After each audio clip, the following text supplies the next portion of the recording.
আসসালামু আলাইকুম প্রিয় শিক্ষার্থী। আমরা এখন দেখব the difference between A and N. অর্থাৎ আমরা আর্টিকেল টপিকটা পড়তেছি, প্রত্যেকটা ক্লাস তোমরা সিরিয়ালি করবা। ইনশাআল্লাহ আমি তোমাকে আশ্বস্ত করছি 100% তুমি ক্লিয়ার হয়ে যাবা। আজকে এখন দেখবো আমরা এ এবং এন, এখান থেকে যে পার্থক্যটা কি, এ কোথায় বসে এন কোথায় বসে আর্টিকেলে, এবং এইচএসসি পরীক্ষায় কিভাবে আসে, পাশাপাশি অ্যাডমিশন টেস্টে কিভাবে আসে। অর্থাৎ এইচএসসি প্লাস প্রি অ্যাডমিশন প্রস্তুতি তোমার হয়ে যাবে ইনশাআল্লাহ। প্রিয় শিক্ষার্থীরা, মনোযোগ দিয়ে ক্লাসটা করো, তুমি 100% ক্লিয়ার হয়ে যাবে ইনশাআল্লাহ। আর তোমরা যারা ইংলিশটা নিয়ে খুবই টেনশনে, খুবই ডিপ্রেশনে আছো, হাতের সময় খুবই কম, তোমার সামনে ইয়ার ফাইনাল পরীক্ষা, টেস্ট পরীক্ষা, প্রি টেস্ট পরীক্ষা, যে পরীক্ষা হোক না কেন, তুমি একদম বেসিক থেকে আমার পেইড ব্যাচে তুমি প্রস্তুতি নিতে পারবা। তুমি যখনই ভর্তি হবা তখন থেকে তোমার ফাইনাল পরীক্ষা পর্যন্ত আমি তোমাকে দায়িত্ব নিয়ে পড়াবো ইনশাআল্লাহ। ভর্তি হওয়ার সাথে সাথে তোমার মেইন কিছু ইম্পর্টেন্ট, একদম স্পেশাল কিছু রেকর্ডেড ক্লাস দিয়ে দিব।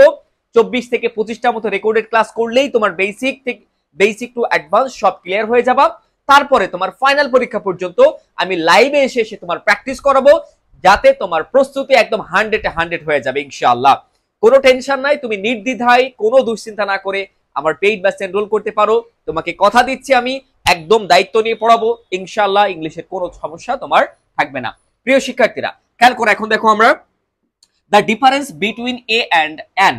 ব্যাখ্যা দেখো, সাউন্ডের ভিত্তিতে এ এবং এন ব্যবহৃত হয়। সাউন্ডের ভিত্তিতে, আমরা শুধু ভাওয়েল দেখেই আমরা এন বসিয়ে দিই আগে, বাট নো, বি কেয়ারফুল।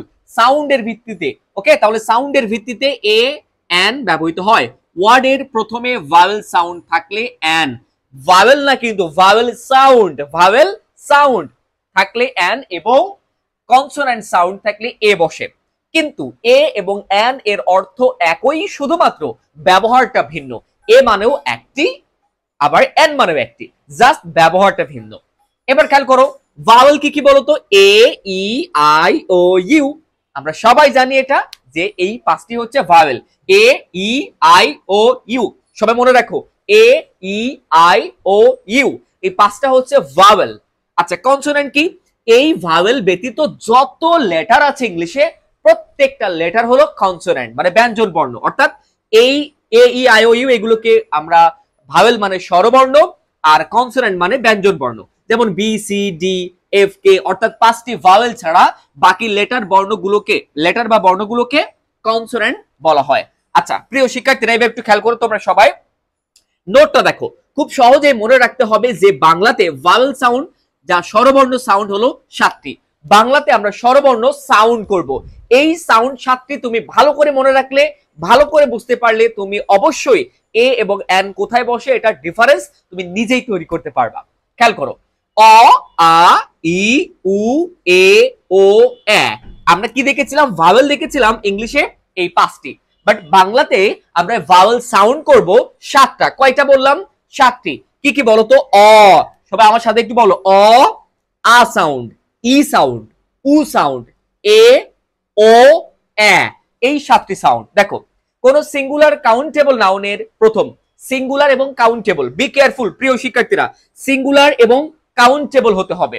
তাহলে কোন সিঙ্গুলার কাউন্টেবল নাউনের প্রথম লেটারটির উচ্চারণ যদি এই 7টি সাউন্ডের মতো হুবহু উচ্চারিত হয়, তাহলে আর্টিকেল অনির্দিষ্ট বোঝাতে, এ এন হচ্ছে অনির্দিষ্ট আর্টিকেল, ইনডিফিনিট আর্টিকেল, অনির্দিষ্টতা বোঝাতে এন ব্যবহৃত হয়।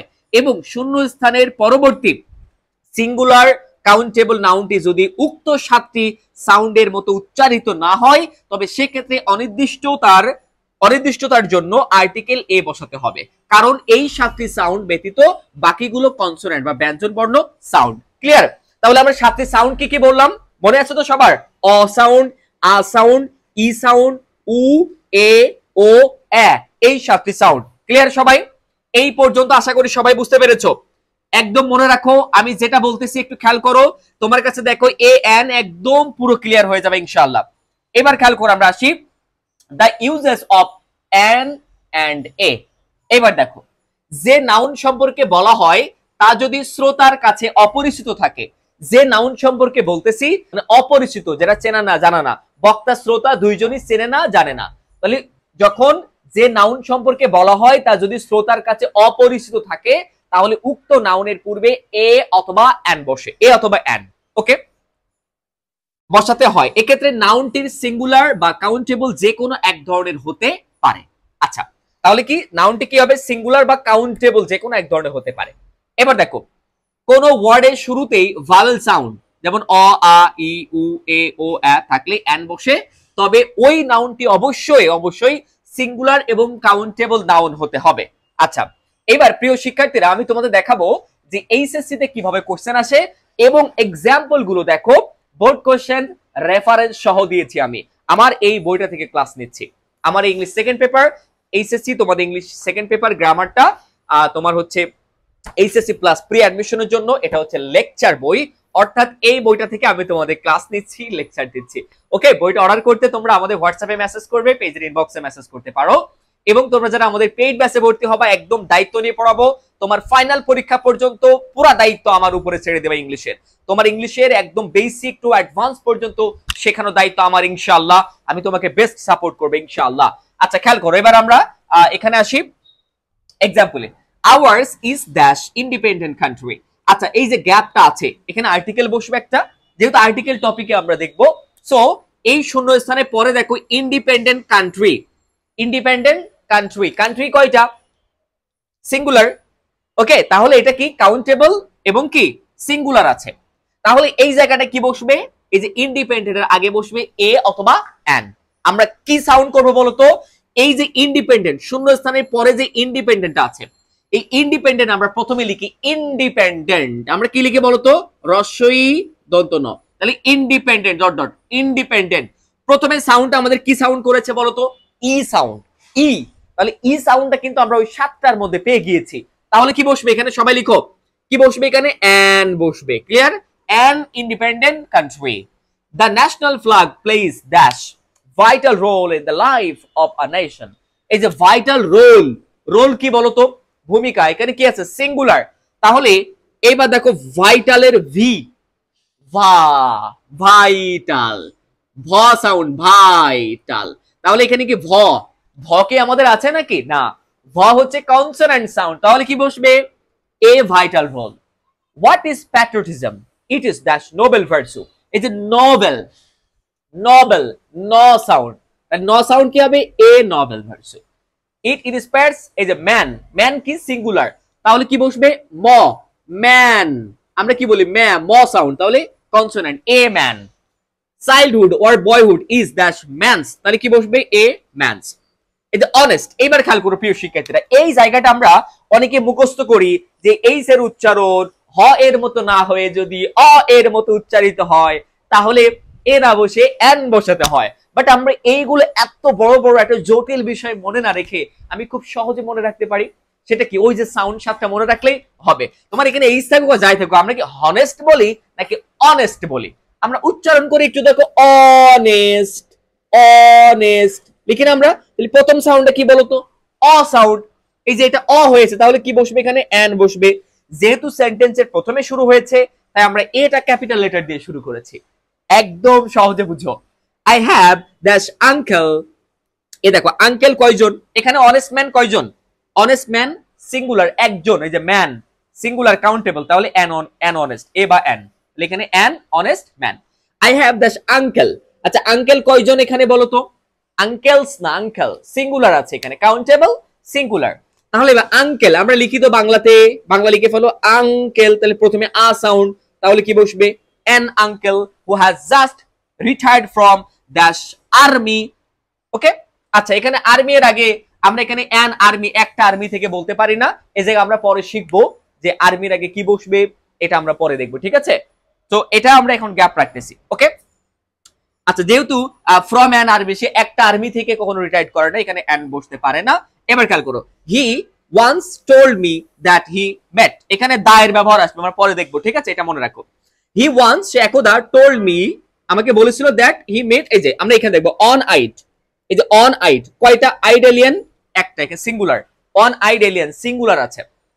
এবার আমরা এখানে দেখবো যে ওয়ান, প্রথমটা কি? ওয়ান। আচ্ছা, খুব ভালো করে খেয়াল করো এই জায়গাটাতে, এই যে আমরা ওয়ান লিখি, ও এন ই, ওয়ান। এটা বাংলায় করি আমরা ওয়ান।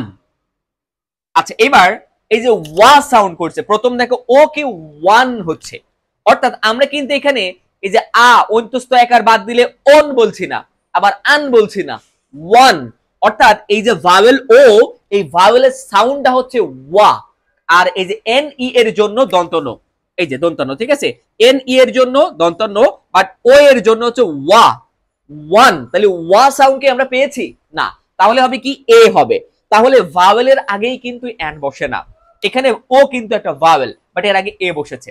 ক্লিয়ার? তাহলে ভাওয়েল থাকলে আমরা এন দিব না, ভাওয়েল সাউন্ড করতে হবে, তার পূর্বেই আর্টিকেল কি বসবে, এন বসবে সিঙ্গুলার বোঝাতে।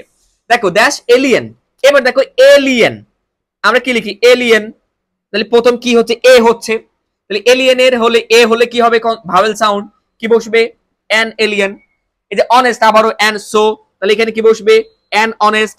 আফটার অল এই যে ইউরোপিয়ান, আবার এখানে একটু ভালো করে খেয়াল করো, ইউরোপিয়ান ই আছে ভাওয়েল, বাট সাউন্ড কি করতেছে দেখো ইউরোপিয়ান। এখানে এই যে ই এর সাউন্ডে কিন্তু এখন কি হচ্ছে দেখো তো ইউরোপিয়ান, এখানে কিন্তু ইরিপিয়ান না, ইরিপিয়ান ই দিয়ে কিন্তু ই বোঝাচ্ছে না, ইউ উচ্চারণ হয়ে যাচ্ছে একসাথে, ই ইউ দুইটা কিন্তু vowel, E U A E I O U এই দুইটাই কিন্তু ভাওয়েল।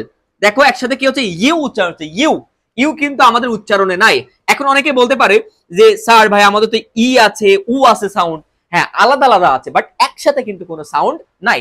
তাহলে এখানে কি বসবে এ ইউরোপিয়ান। ওকে, তারপর দেখো ব্রাইট ইজ ইংলিশম্যান, এই যে ইংলিশম্যান সিঙ্গুলার, এখানে কিন্তু an Englishman, Englishman. Okay, so এইভাবে কিন্তু দেখো বোর্ড কোশ্চেন রেফারেন্স সহ আছে। তো প্রিয় শিক্ষার্থীরা যদি এইভাবে প্র্যাকটিস করো, আমার মনে হয় তোমার এ এবং এন নিয়ে আর কখনো কোনো সমস্যা থাকবে না। জাস্ট এই ভাওয়েল সাউন্ড সাথে মনে রাখো, কি কি সাউন্ড বললাম, অ সাউন্ড, আ সাউন্ড, ই সাউন্ড, উ সাউন্ড, এ সাউন্ড, অ আ ই উ এ ও এ, এই 7টি সাউন্ড যদি মনে রাখতে পারো, এর পূর্বে সিঙ্গুলার বোঝাতে কাউন্টেবলের আগে কি বসে, সিঙ্গুলার কাউন্টেবল নাউনের আগে এন বসে, আর বাকি সব ক্ষেত্রে এ বসে। এখানে যত এক্সাম্পল আছে প্রত্যেকটা তোমরা নিজের প্র্যাকটিস করতে পারবা, আমার এই বইটাই থেকে ক্লাস নেওয়া হচ্ছে। সো বইটা যারা অর্ডার করবা তোমরা নিতে পারো, এবং আমাদের পেইড ব্যাচে ভর্তি হলেও পেইড ব্যাচেও তোমাদের সব কিছু ক্লিয়ার করা হবে ইনশাআল্লাহ। আচ্ছা, সো এখানে হিউজ এক্সাম্পল দিয়েছি আমি, just practice practice practice. Okay প্রিয় শিক্ষার্থীরা, এবার আমরা একটু দেখব যে varsity admission question pattern and practice, যে এই নিয়মটা থেকে আমাদের ভার্সিটি অ্যাডমিশন টেস্টে কিভাবে কোশ্চেন এসে থাকে। বি কেয়ারফুল, ভালো করে খেয়াল করো, varsity admission question pattern and practice. ঢাবি, খুবি, জবি, ঢাবি 7 কলেজ, চবি, চাবি, দেখছো সব অ্যাডমিশন টেস্টে এসেছে। এবার দেখো the dress was designed by famous Italian artist, এখানে কি বলতে পারি, একজন ফেমাস ইটালিয়ান আর্টিস্ট, তাহলে ফেমাসের কি ফ, এফ, ফ ফেমাস, তাহলে এ বসবে। The Fahrenheit scale is dash unit, U দেখো ইউ কিন্তু ইউ এর মতো উচ্চারিত হচ্ছে ইউনিট, ইউনিট, তাহলে ইউ কিন্তু আমাদের নাই সাউন্ডে, ঠিক আছে, ইউ সাউন্ড আমাদের নাই, সেখানে কি বসবে এ বসবে। Dhaka is a largest city, একটা large city, Dhaka is a large city, large এ ল sounds large. She work 6 days a week, কি বলতে পারি আমরা এক সপ্তাহে। দিস ইজ ইউনিক, তাহলে কি বসবে এ ইউনিক অপরচুনিটি। অ্যাক্টর কি বসবে an actor is the life of play. দেখছো তাহলে অ্যাডমিশন টেস্টে কিন্তু আমরা এগিয়ে থাকতেছি, আশা করি তোমাদের আর কোনো সমস্যা থাকবে না ইনশাআল্লাহ। এই যে ডেনমার্ক ড্যাশ ইউরোপিয়ান, ডেনমার্ক কি হবে, ডেনমার্ক কি বসবে ডেনমার্ক, এই যে ইউরোপিয়ান ইউ এর মতো উচ্চারিত হচ্ছে, Denmark is a European nation. Okay প্রিয় শিক্ষার্থীরা, তাহলে এইভাবে কিন্তু আমরা প্র্যাকটিস করতে পারি, আমাদের আর্টিকেলে আর কোনো সমস্যা থাকবে না। তোমার যে টপিক প্রয়োজন আমার ইউটিউবে এসে প্লেলিস্টে ক্লিক করে একদম সিরিয়াল বাই সিরিয়াল ক্লাসগুলো করে ফেলো, তোমার কোনো টেনশন থাকবে না। আর তোমরা যারা আমার পেইড ব্যাচে এনরোল করতে চাও, একদম ফাইনাল পরীক্ষা পর্যন্ত আমার দায়িত্বের মধ্যে, আমার গাইডলাইনের মধ্যে থাকতে চাও, নির্দ্বিধায় তোমরা আমাদের হোয়াটসঅ্যাপে মেসেজ করো, দ্রুত ডিসকাউন্ট অফার আছে, ডিসকাউন্ট অফারে ঝটপট ভর্তি হয়ে যাও, ইনশাআল্লাহ তুমি বেস্ট কিছু করতে পারবে ইংলিশে ইনশাআল্লাহ। তো আজকে এই পর্যন্তই, দেখা হবে নেক্সট কোনো ক্লাসে, আল্লাহ হাফেজ।